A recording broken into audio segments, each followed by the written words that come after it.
Lambton-Kent-Middlesex. Mr. Speaker, my question this morning is to the Premier. On November 4th, I wrote to the Premier and asked that she take a leadership role by advocating for the proposed expansion at Billy Bishop Airport here in Toronto. As you know, it is estimated that the proposal will create 2,000 new, well-paying jobs.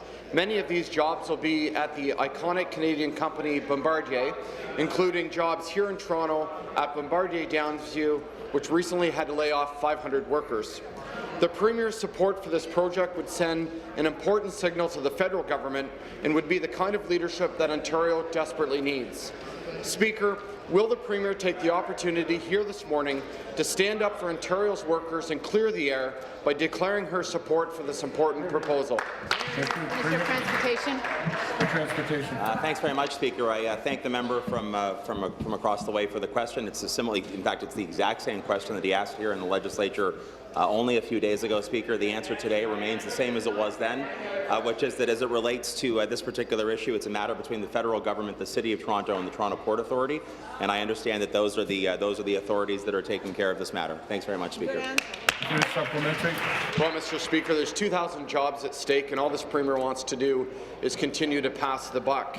Speaker, back to the Premier. In 2013, Porter Airlines signed a $2 billion deal with Bombardier to buy up to 30 CS-100 planes. Those planes would allow the airline to fly passengers to destinations as far as Vancouver, Los Angeles, and the Caribbean, while also increasing service to locations throughout both southern and northern Ontario.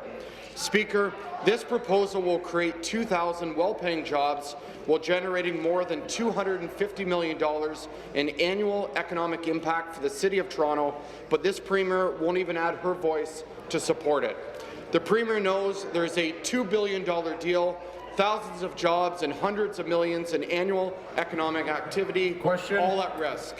Speaker, will this Premier stand up for the workers at Bombardier and declare her support for this important proposal today? Speaker, again, I thank the member for the supplementary question. This is essentially a repeat of what we said the last time we had this back and forth on this issue, Speaker. What's interesting to me in particular, Speaker, is that the member opposite is talking about the potential for job creation. Speaker, I'm not sure if that member or the leader of his party or his caucus understand with the infrastructure investments that our Premier and our government are making across Ontario, Speaker, we will create or sustain 110,000 jobs each and every single year, Speaker.